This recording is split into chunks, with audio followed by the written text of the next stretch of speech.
AKAPADers, welcome back to another dynamite episode of Top Cow Tuesday. I went to my local comic book store, LCS as the cool kids like to call it, and I spent $50 on Top Cow books, all dollar bin. What did I end up with?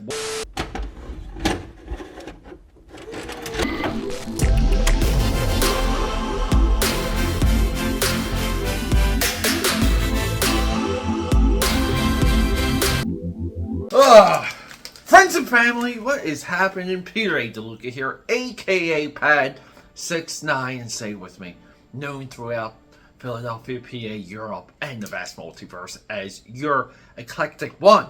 Welcome to the greatest comic book show on YouTube. This is Top Cow Tuesday, in conjunction with Wildstorm Wednesday. Together, it's the greatest study of a 90s comic book company. You know, this time we're doing two. We do a lot of 90s on this channel. We love 90s comics. We consider the 90s the greatest era in American comics. Sorry guys, yeah, the proof is in the pudding, and the pudding is right here. So, you go down to your local comic shop. They have, you know, my shop has a halfway decent dollar bin. They really just throw garbage in there. So, right, like a lot of Top Cow ended up in there. Not that Top Cow Productions and what they've done is considered garbage. There's not a lot of reverence for their titles. There's Tomb Raider, the Tomb Raider Top Cow, the Witchblade stuff gets, yeah, if you got like a lot or a collection of those, you can flip those for a decent buck. You can do that also with Fathom from Top Cow going into Aspen. But everything else, it's open season. It's, you know, let's just say it's cheapy cheap. We did get a deal on one of their licensed books. I want to show that off. But everything else, let's just hit that drawing table because I'm excited and I have a lot of reading to do. Let's go. My Top Cowers. These bags are heavy. I gotta tell you, when these are in my backpack, it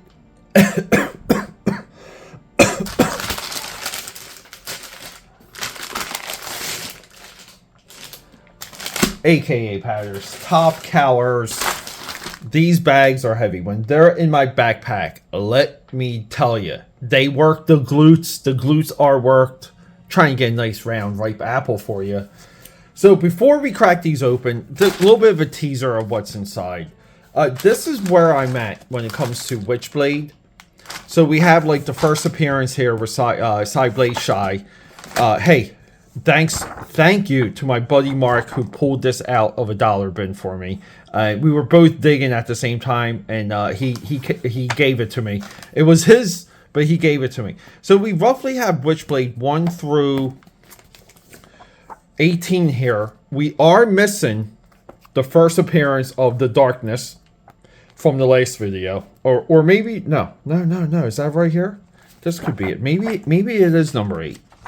This could be the first appearance of the Darkness. Of Jackie. With all of that. Really, like, my jump for Witchblade is issue 18 to 185. We got some tales. We have Medieval Spawn Witchblade number 2. Then we have Witchblade volume 2. And this originally was, I was going to do a video of the rise and fall of Witchblade. So I bought these, dollar bin also. Started reading them, and you know that video never came about. But we got volume 2, 1, 2, and 3, and then we just have kind of like the Devil's Reign appearances of Witchblade. All of that is about to change. Let's just hit the lighter of the two stacks. Oh, and opener. We have Top Cow. This is, so of the license boom in the 2000s that was kickstarted by Dreamwave and Transformers, the second best, it's really the Top Cow Thundercats, or the Wildstorm Thundercats, the Top Cow Battle of the Planets, the Devil's Due Micronauts. That's like your three-headed dragon from what was good during this time. The iffy is the continuation of the G.I. Joe stuff and the choices made for Transformers. But we get Alex Ross here. So the Top Cow Battle of the Planets is significant. Not just for it being a licensed book. And look, we don't get the Top Cow, we don't get the Alex Ross #1, but we get the Mark Silvestri #1. So this is really there. And this was like kind of in conjunction with Alex Ross. They got Alex Ross to kind of be a little bit of, I think this is maybe like the beginning of Alex Ross becoming more of an art director. Yeah, right here. See? Art direction, Alex Ross. So this bled into Alex Ross's Dynamite work. These, I cannot speak on these very well, but we will consume these. And while I'm consuming these, I will be watching and listening to Battle of the Planets anime to get even more familiar with this. I know people love it. I'm like on the fence on that. So, but this is good. We get 1 through 10. There's a couple other crossovers and supplemental books. But let's get to the goods. Witchblade, 122, 169. I try and spread out. It's got Witchblade 123, 173. We're going to put these in order. 175, 181. Witchblade 124. So part of it too is I'm trying to at least spread out my efforts in representing the Top Cow series, which are in universe. And Top Cow basically had 2 universes. What was spawned by Cyberforce, and then what was spawned by Witchblade in the darkness. They forgoed the Cyberforce universe and really did a focus on Witchblade. So we would have books like Artifact and Broken Trinity. And these are interconnected, and there's multiple 2-issue, 3-issue, one-shot series to kind of document this era of Witchblade. But this is also a killer Dale Keown cover.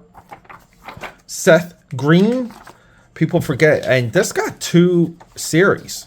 Freshman, Seth Green. Top Cow did do some good work with Hollywood. I never read this. People did back it, though. I remember when this came out, some people said this was good. Weapon Zero recently trashed our cartoonist K-Fake. This is written by Walter Simonson, by the way, guys. And we have a growing talent of Joe Benitez. And when he was done here, he kicked ass on the darkness. Check out the last video for that. But this is all we have for like represented Top Cow. The rest of this will be Witchblade. So we have this big stack here. Look at this, guys. Like, can you see that? We have a giant stack. We have Witchblade Volume 2. Got lucky with some Volume 2s to fill in those blanks.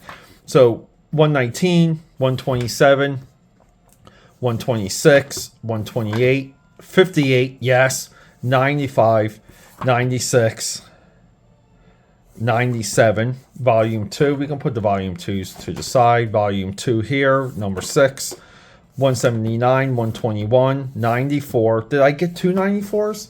Did I double up here? No. Okay. 164, 163, 149, 146, 145. Tales of 5. Excellent. 178, 176, 177, 165, 167. Artifacts 25. Had to get this. This is one of Mark Silvestri's best Witchblade covers in the history of history. Witchblade 120, 147, Tales of Witchblade 6. Yes. So we did get, I'm happy I forgot that we filled in some of our tales here. Look, this one is David Finch. David Finch story. How awesome is that? And then we have Richard Bennett, pencils and inks, Christina Z, and David Wall. So Christina Z was a part of the initial issues of Witchblade. David Wall eventually takes over all of Witchblade and creates what we will call like the Witchblade verse. So let's just get some of these in order. And if you haven't noticed, yes, Witchblade goes through a drastic style change. And I say drastic in, I don't know, there's a lot to be discussed. Stingjin Civic. So this guy, digital painter through and through, literally took over the Witchblade line. And look, I don't know. I don't know what people were saying about this book during this era. It's confusing to me that they really gave up pen and ink. Looking back, it feels like that they got years out of it, and maybe some of the curiosity kept it going. Ron Mars too, big contributor. But we kind of see Witchblade pulling away from the cross-hatching, the infinite line work, maybe even like the wide open layouts that allowed the colorists, the coloring team, to sing from the Michael Turner era. It's weird, but it's not like I'm not curious about these issues, because I 100% am. We're going to do our vote. Oh, 95. Look, aren't these similar looking covers? Jeez. Who gets away with that? Look, 94, 95, 96. So this is right here. This is why I was happy about 58. So we have David Walkind coming into his... and we have Brian Ching as guest penciler. But this is what we would call the Francis Manupul phase. Another stellar discovery from Top Cow. Top Cow's discoveries, I really thought at one time Wildstorm had that, but it's close. Oh, I always wanted this statue. Look at that statue. Yeah, based on the design by Mark Silvestri. 8 inches tall. Look, all during the... So it's so far... So supposedly they had this version of Witchblade from the TV show eventually becoming this version. The series just never got there. But this era, so we'll say from issue 20 to 60, and then like maybe 60 to 100. Different eras. But this is now the weak spot. This era here. We got 128. We got 97. 128, 126, 127, 119. I mean, this is a good array. Like, this is exactly what I was hoping to do when I went through these. They must have saw me at the comic shop and just thought I was like the guy buying the eggs in Clerks. They probably thought I was an absolute weirdo. There we go, 174, 173. I did read this one just because I was so curious about this character. And I read the beginning of, or the end of 122. So this is like, we'll do a separate video on this, because I feel like it's a good lesson on just how do we introduce a concept and then get rid of the concept so it comes back later. We will detail that. Okay, so 120. Okay, I know I had a 175 and 122. So, not like from 100 on, I feel like there's a good enough array. And people, 169 here, you don't get a better issue than that.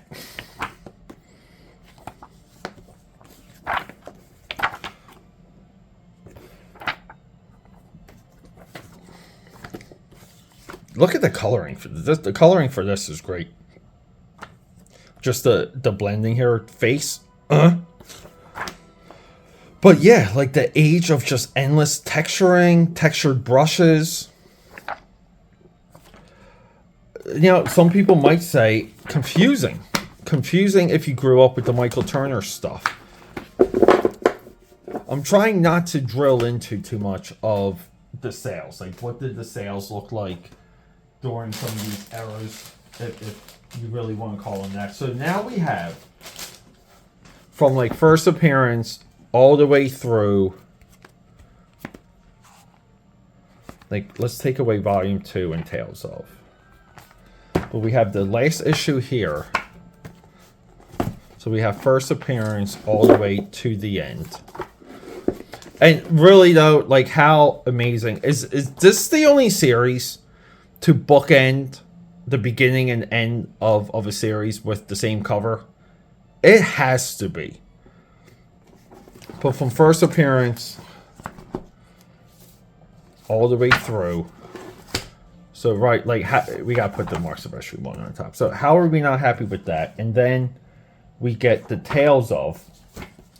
And Tales of Witchblade and Tales of the Darkness, like, oddly, it didn't last long. So, we have Tales 1, 5, and 6 with Tony Daniel, who was a Top Cow Discovery. So, that means F5 in the Tony Daniel work, the 10th can go into our Top Cow alumni pile. Medieval Witchblade Spawn. I believe there's 2 separate miniseries for this. And then we have somewhat of a decent stack here for Volume 2. We have 6, 9. We have 5, 6. We have 1, 2, 3, 5, 6, 9. 5, 6, 9. Here we go. So, not that this is all, like, of a single continuity, but we have a good separation here. Like, really, we have art. So, artifacts, I haven't checked. I'm going to guarantee that I can get a artifacts lot for not too much money on eBay. And who knows if this cover will be in there. But we can really see the transition of Top Cow, like, going from, like, you know, like a pen and ink, computer colored weapon, right? Changing the game here, to digital art that's kind of questionable at times. Just in its effectiveness. Like, we don't get, I mean, he's so much better with this than with some of the Witchblade work. But this is really cool. But I have to read these books to really get. I have to read these. But I will say this though: if I walked into a comic shop and opened this up, I wouldn't be like, "Wow!" Like, I have to have that. I have to own that. Like, I have to bring this home with me. I would just think this is like, all right, like, they're trying to do something different, but I kind of want my Witchblade to look like this. It's a tough call, but it worked for them. You want to say this was a 10-year run. So everyone, the Witchblade stack grew only on Top Cow Tuesday.